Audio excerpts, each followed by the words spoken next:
हाणे जेको 27वीं तरमीम में ॿियूं शयूं जेके आहिनि सदर खे ताहिर इस्तिस्ना मिली वई, उते खां पोइ संदसि ख़िलाफ़ को बि केस दाख़िल थी न सघंदो, न वरी हुनखे गिरफ़्तार करे सघिबो। आर्मी चीफ टिनी हथियारबंद फ़ौज जो सरबराह हूंदो, ताहिर यूनिफॉर्म में हूंदो, उनखे बि सदर वांगुरु छूट हासिल हूंदी, माना उन ते बि केस दाख़िल कोन करे सघंदो। हर को पंहिंजो पाण खे वञे थो सिक्योर कंदो, अवाम वञी धूड़ पाए। ठीकु, गवर्नर बि जेसि ताईं रहंदो, हालांकि अवाम जा नुमाइंदा आहिनि, इन्हनि सभिनी खे एहतसाब जे लाइ पाण खे पेश करणु घुरिजे, पर उहो उनखे बि इस्तिस्ना हूंदी। वफ़ाक़ी आईनी अदालत ठहंदी, जंहिंमें वफ़ाक़ समेत चइनी सूबनि जी बराबरि जी नुमाइंदगी सुठी ॻाल्हि आहे। उन में इन करे सुठी ॻाल्हि आहे रुॻो त सिंध जी नुमाइंदगी तमामु घटि हूंदी, तंहिं करे हाणे बराबरि जे बुनियाद ते थींदी। आईनी अदालत फ़ैसिला सुप्रीम कोर्ट समेत समूरियुनि अदालतुनि तस्लीम कंदियूं, माना उहा सुपीरियर कोर्ट उहा थी वई, आईनी अदालत थी वई, जेको अलटुगेदर हिकिड़ो वॾी कलाबाज़ी आहे।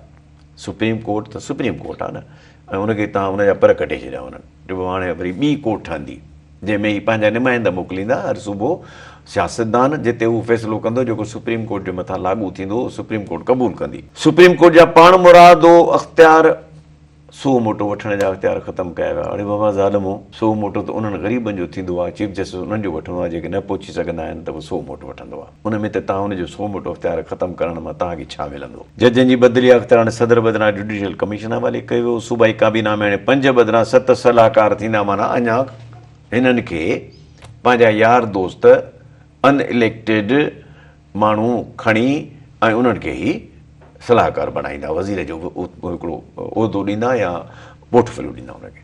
हालांकि इहो ख़तमु थियणु घुरिजे।